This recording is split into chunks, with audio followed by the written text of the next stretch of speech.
Coming up tonight, another medical breakthrough. Moderna says its vaccine is 94.5% effective in preventing COVID-19. No happy ending for HyFlux founder Olivia Lam.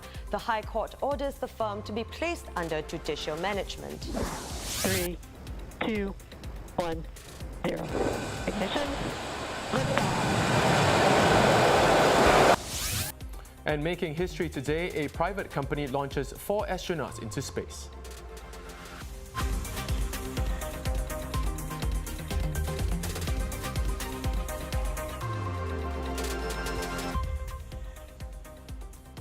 This is the Straits Times Newsnight. I'm Chao Su-An. I'm Dylan Ang. Also ahead, baby boomers or millennials. Guess which group is feeling more optimistic about the future? But first, positive news on the coronavirus vaccine front. Moderna says it's going to have a vaccine that can stop COVID-19. The drug maker revealed that its experimental vaccine is 94.5% effective in preventing the coronavirus, based on interim data from a late-stage clinical trial. It becomes the second US company in a week to report results that far exceed expectations. Together with Pfizer's vaccine, also shown to be more than 90% effective, the United States could have 2 vaccines authorized for emergency use in December, with as many as 60 million doses of vaccine available by the year's end. Also tonight is the end of the road for HyFlux. The once high-flying homegrown water treatment firm was placed under judicial management today after a High Court ruling. Sources told the Straits Times that the new HyFlux managers will head to its premises to take control of the company, change all the locks and check its computer servers. For high-profile founder Olivia Lam and the rest of the HyFlux board, it means they will have to step aside after failing to restructure the firm's nearly $3 billion debt load. It's a sorry end for a company that was worth $2 billion at its peak. A month after new OTP rules kicked in, sales of new private homes plunged 51.7% in October. Figures from the Urban Redevelopment Authority show 642 units were sold last month, down from over 1,300 units in September. The new rules restrict developers from reissuing options to purchase to the same buyer of the same unit within 12 months after the expiry of the earlier OTP. Property agents, however, don't seem too worried. They describe the drop in sales as a knee-jerk reaction and expect the market to pick up again in the coming months. Turns out millennials are an optimistic bunch after all. Contrary to many studies and accounts which depict millennials to be gloomy or worried about their future amid the COVID-19 situation. A new index by UOB showed that millennials are in fact the most optimistic groups when it comes to overcoming current challenges. The UOB Optimism Index measures how concerned consumers are about the pandemic and its social and economic impact. Out of a maximum score of 100, millennials scored 54.7, ahead of Generation Z, Generation X and baby boomers. Millennials are most confident of their financial standing and believe that they will be financially better off in the next 1 year. They are also optimistic about life going back to the way it was before. On to the COVID-19 situation here. There are no locally transmitted cases for the 6th day in a row. All 5 new cases were imported and have been placed on stay-home notices upon arrival in Singapore. And it seems we are getting the hang of pre-event COVID-19 testing. Those who attended the Ministry of Communications and Information's Insights conference today had to undergo COVID-19 swabbing before the event this morning. The some 200 participants all tested negative. Participants had said that the swabbing was quick and well organized.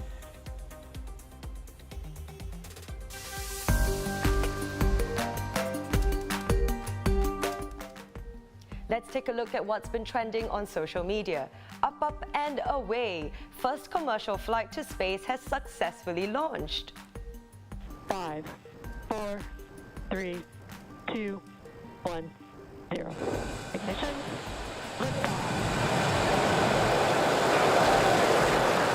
And resilience rises. Not even gravity contains humanity when we explore as one for all. As we speak, 4 astronauts are cruising to the International Space Station aboard a SpaceX capsule in the company's first regular NASA mission. The Dragon capsule is scheduled to arrive at about 12 p.m. on Tuesday, Singapore time, more than 27 hours after blasting off from Florida.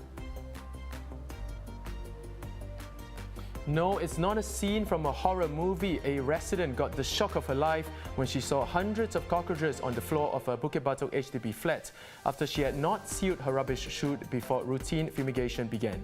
Responding on Facebook, Jurong Clementi Town Council said that residents were earlier advised to do so to prevent fumes and pests from entering their units, and went on to add that it will continue to render the necessary assistance to the affected resident.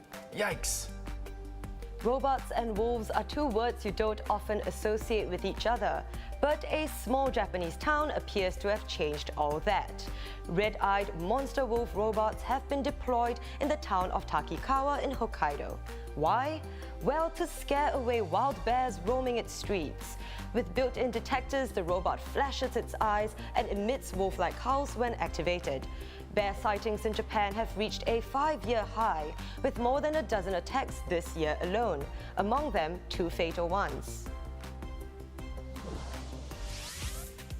Time for a look at sports. Fresh from his 7th World Championship win, Lewis Hamilton dedicated his victory to his team and family and went on to urge kids to dream the impossible. Thank you so much, guys.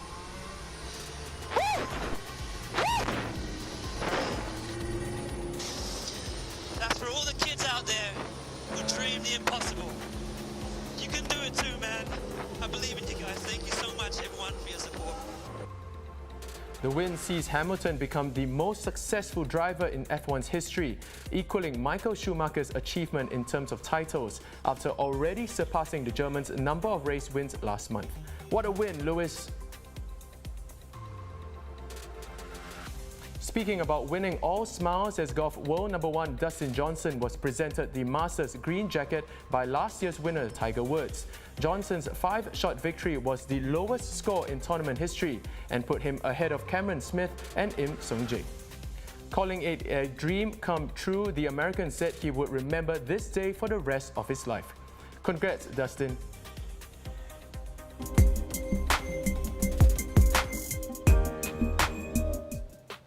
In case you missed it, taking to the skies at a sky-high price, a 2-year-old Belgian racing pigeon called New Kim was sold for a world record of 2.6 million Sing dollars at an auction that ended on Sunday. Bidding started at 200 euros on November 2nd, but rose to a bid of 1.3 million euros from a South African group within 90 minutes. 2 wealthy Chinese collectors then fought it out on Sunday. Chinese enthusiasm for long-distance racing of homing pigeons has driven prices up sharply, with birds from the traditional heartland of the sport in Belgium being particularly prized. We can already say that this record price is unbelievable because this is a female. Armando was a male. Usually a male is worth more than a female because it can produce more offsprings, more children. So it's very exceptional to have a female for this price. We did not expect that the pigeon would go so high. And that wraps up the Straits Times News Night. Do visit straitstimes.com to see more news and videos. You can also subscribe to our YouTube channel by hitting the button below. Have a great evening. We'll see you tomorrow.